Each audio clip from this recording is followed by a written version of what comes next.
this is a surface hydrobotic explorer. The basic mechanism of this bot is we are using undulating fins for propulsion instead of normal propellers, which have increased efficiency and can go in areas where normal propellers can't. The main application of this bot is surveying and water quality management. The outer body looks spherical because of the turtle. 3 humps are there. That's inspired by hammer shark. The inner core was fully attached in an acrylic tube. The electronics are sealed within them. We used silica gel and epoxy resin for sealing them. We are powering this entire crankshaft through one motor. 7 mini shafts are there, each with a 72-degree phase difference, and they are all arranged at a 40mm difference. So they are making a sort of rocker mechanism, but each one is at a phase difference. You can see here the producing sine wave wala thing to propel forward. I was a more lazy person at all. He taught me that work constantly, and if you don't know anything, go and just learn. I have met many persons like working on certain things and doing and live with that deep. And Sovik has an intention of doing deeper works. Most curious person I know, and I have lots of friends here right now. We had a session last month.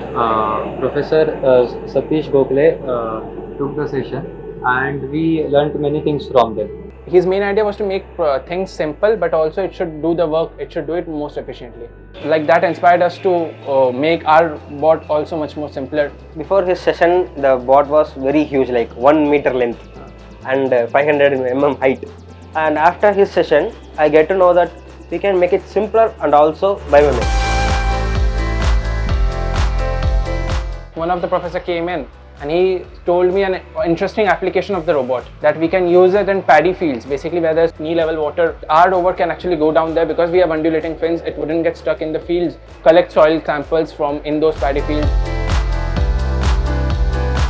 During the eYRC only, a lot of robotics companies come in and they pick you for interviews, and I was selected for that internship as well in this summer only, but still I chose to come here and do this e-Yantra internship because e-Yantra would provide much more opportunity. e-Yantra is a wonderful opportunity. You should participate in it. You get to learn a lot of things. It might seem scary at first. If you might want to feel like giving up, and it's okay to feel like giving up, but it's not okay to give up.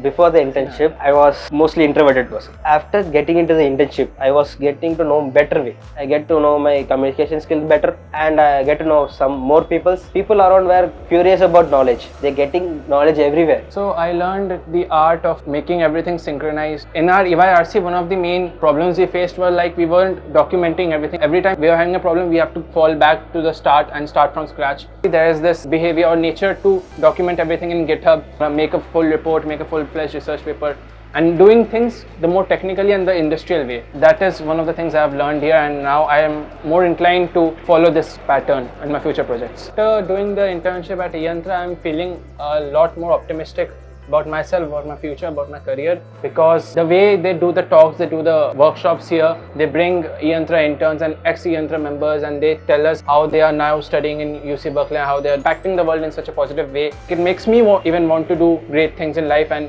gives me the courage, gives me the motivation to achieve something in life.